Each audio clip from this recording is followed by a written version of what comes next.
నమస్తే, welcome to okay TV. ప్రస్తుతం మనం కోట్ల విజయభాస్కర్ స్టేడియం దగ్గర ఉన్నాం. ఈ రోజు ద రిజల్ట్ డే జూబ్లీహిల్స్ ఉప ఎన్నిక నేపథ్యంలో దాదాపు 3 నెలలుగా నడుస్తున్న ఈ ఉత్కంఠ ఈ రోజు తెరబడతబోతోంది. ఇక్కడ జూబ్లీహిల్స్ నియోజకవర్గ ఎమ్మెల్యే ఎవరు అనేది తేలబోతా ఉంది. అలాగే ఏ పార్టీకి లీడ్ వస్తుందనే దాని మీద సర్వత్రా ఉత్కంఠ నెలకొంది. ప్రస్తుతం నాతో పాటు కాంగ్రెస్ పార్టీ నుంచి సంధ్యారెడ్డి గారు ఉన్నారు. మాట్లాడే ప్రయత్నం చేద్దాం.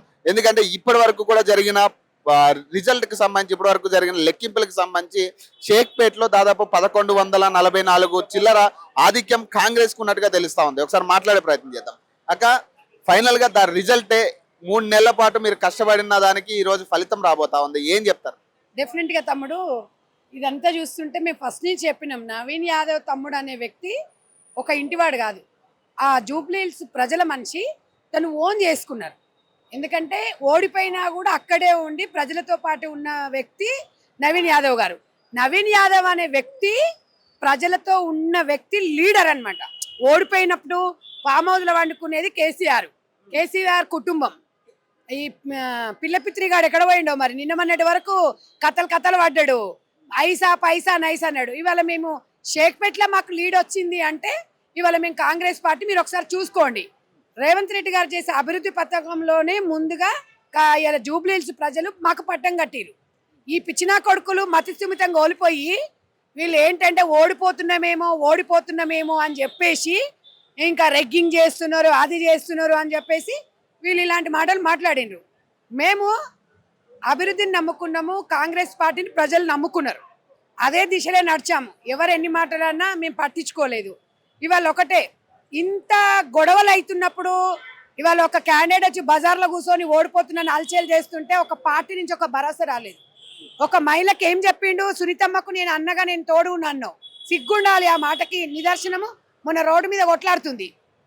పార్టీ నుంచి ఎవరు కూడా ఎందుకు మరి వచ్చి ఆమెకు మద్దతు పలకలేదు, ఎందుకు తోడుగా ఉండలేదు, ఎందుకు అండగా ఉండలేరు. నేను ఆ రోజే చెప్పిన, రామారావు మాటలు, కేటీ రామారావు మాటలు మీరు నమ్మకండి. సొంతం చెల్లెనే తరిమేసిండు 20 నెలలు 20 సంవత్సరాలు పార్టీకి వాడుకొని. ఈమె జూబ్లీహిల్స్ సునీతమ్మకి ఎట్లా తోడుకుంటాడని మేము చెప్పినట్టే కూడా అప్పుడే తెలిసిపోయింది. చిన్న ఎడ్జ్ లో మీరు గెలవబోతున్నట్టుగా, అంటే షేక్పేట విషయంలో చూసుకుంటే చాలా చిన్న ఎడ్జ్ ఉంటుంది ఎవరు గెలిచినా కూడా. మరి ఏం చెప్తారు దీనికి? చాలా తక్కువ ఎడ్జ్. గెలిపే చిన్నదా పెద్దదా అని కాదు. మేము అధికారంలోకి వచ్చి 2 సంవత్సరాలే 70% అభివృద్ధి చేసినాం. వాస్తవానికి అభివృద్ధి చేద్దామన్న మన దగ్గర డబ్బులు లేవు. రేవంత్ రెడ్డి గారు ఒక సీఎంగా కాకుండా ఒక కాంగ్రెస్ కార్యకర్తగా ఎంత ఆహర్నిశలు పనిచేస్తారు. ఈయన కొడుకులు దొరలు ఓడిపోతే ఫామ్ హౌస్లో వండుకున్నారు. ఇదా ప్రజాస్వామ్యం? ప్రజాస్వామ్యంలో లీడర్ అన్నట్టు ఎవడు? ఓడిపోయినా ప్రజల యందు ఉండి ప్రజలకు అందుబాటులో ఉన్నోడే లీడరు. అధికారం ఉన్నప్పుడేమో ఆంబోతులాగా, అచ్చోసిన ఆంబోతులాగా తిరుగుతారు. అధికారం పోయినాకనే ఫామ్ హౌస్లలో వండుకుంటారు. ఇది మీ రాజకీయం. మీ రాజకీయ జీవితాన్ని రేవంత్ తుంగలో దొక్కుతున్నాడు, భూస్థాపితం చేస్తున్నాడు. ఈ రోజుతోని మీ పార్టీ ఆల్రెడీ ఎమ్మెల్యే ఎలక్షన్లో భూస్థాపితం చేసిండ్రు, ఎంపీ ఎలక్షన్లో డిపాజిట్లు రాలేదు. ఇక్కడ చూసుకున్నట్టయితే మీ పరిస్థితి అసలు మామూలుగా ఎగిసిపడలే. అన్నున్నాక అనిగి మనకి మేము ఎగిసిపడలేదు. మేము అభివృద్ధిని నమ్ముకున్నాము, ప్రజలు మమ్మల్ని నమ్ముకున్నాము.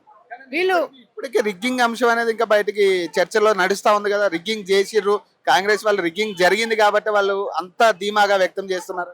ఒకటి తమ్ముడు, రిగ్గింగ్ అనేది కాంగ్రెస్ పార్టీ బ్లడ్ లోనే లేదు. ఎంత అరాచకాలు చేసిర్రు బీఆర్ఎస్ పార్టీ. ఉప ఎన్నికలలో మునుగోడు రాజగోపాల్ రెడ్డి గారు ఎలక్షన్లో మునుగోడు వచ్చినప్పుడు శ్రవంతి గారు, అక్కడి నుంచి కుసుకుంట్ల ప్రభాకర్ రెడ్డి గారు, 3 అభ్యర్థులు ఉన్నప్పుడు ఎంత అరాచకాలు. ఒక్క మంత్రి ఒక విలేజ్కి పెట్టిండ్రు. అంత అవినీతి రాజకీయం చేసి విచ్చలవిడిగా డబ్బు మద్యం పంచి ఒక మాట ఒకటి అన్నాడు. తమ్ముడు మీరు రికార్డ్ చేసుకోవాలి. మునుగోడు ఉప ఎన్నికలలో కేసీ రామారావు, కేసీఆర్ ఒక మాట అన్నాడు, పాలిచ్చే ఆవు కావాలన్నా, గడ్డి తిన్న దున్నపోతు కావాలన్నా అన్నాడు. అందుకే దున్నపోతు కాబట్టే ఫామ్ హౌస్లో వండబెట్టినాం నేను. ఇవాళ పాలిచ్చే ఆవు కాంగ్రెస్ పార్టీని ప్రజలు కోరుకున్నారు. ఎప్పుడైనా యథా రాజా తదా ప్రజలు, ఎప్పుడైనా 1,000 చూపిస్తే 4,000 మనం చూపిస్తాయి. మీరన్నదే మీకు ఈరోజు ఇది ఏమంటారు, అది అంటారు కదా, కర్మ సిద్ధాంతం. ఈ కర్మ సిద్ధాంతమే కేసీ రామారావు, కేసీఆర్ ఇవాళ ఫామ్ హౌస్లో పడుకున్నారు. ఒకటే చెప్పిండు, బిడ్డ ఒక్కొక్క మెట్టు తొక్కుకుంటూ ఎక్కువ సంవత్సరాలుగా నీ రాజకీయ జీవిత చరిత్రలో ఇవాళ రేవంత్ అన్న 16 సంవత్సరాల ఆయన రాజకీయ జీవితంలో ఇలా ఒక సీఎం స్థాయికి వచ్చిండ అంటే అయ్య పేరు అబ్బ పేరు చెప్పుకొని రాలా. సొంతంగా తన కాళ్ళ మీద నిలబడుతూ ప్రజల నాడిని తెలుసుకొని ప్రజాస్వామ్యంలో ఒక యంగ్ డైనామిక్ లీడర్గా ఎదిగిండ్రు. ఎంత కాంగ్రెస్ గెలిచినప్పటి నుంచి బంద్ అయిపోతుంది, రద్దు అయిపోతుంది, సీఎం దిగిపోతాడు ఏడ దిగిండ్రా? 2 సంవత్సరాలు అయింది. మీరు అట్లనే కలలుగానండి. ఆయన ఎంత తొక్కాలని రేవంత్ రెడ్డి గారిని చూసినా అంత పైకి లేస్తున్నాడు. ఏం చెప్పదలుచుకున్నారు ఈ రోజు? ఇప్పుడు ఫైనల్ రిజల్ట్ మంచి మెజార్టీతో గెలవబోతుంది. మేము గెలుపు ఉందని మేమేమి అహంకారం చూపట్లేదు. మా మీద బాధ్యత ఉంది. జూబ్లీహిల్స్ ప్రజలకు అండగా ఉంటాము, హక్కున చేర్చుకుంటాము. 100% అన్నట్టుగా అభివృద్ధి దశలో నడుస్తుంది. ఈ 3 సంవత్సరాలలో జూబ్లీహిల్స్ ల అధిక సమస్య రేషన్ కార్డులది ఉంది. ఆల్రెడీ మేము రైమత్ నగర్ లో నేను అక్కడ ఇన్ఛార్జ్ గా ఉన్నాను కాబట్టి 14,000 పైచీలకు మేము రేషన్ కార్డులు ఇచ్చినాము. సమస్య అక్కడ తాగునీటి సమస్య ఉంది, డ్రైనేజ్ ప్రాబ్లం ఉంది, హైటెన్షన్ వైర్ల ప్రాబ్లం ఉంది. స్థానికంగా కొంతమందికి పెన్షన్స్ రాలేదు. డెఫినెట్గా పెన్షన్స్ కూడా ఇవ్వబోతున్నాము. తప్పకుండా వాళ్ళ నమ్మకాన్ని మేము ముమ్ము చేయము.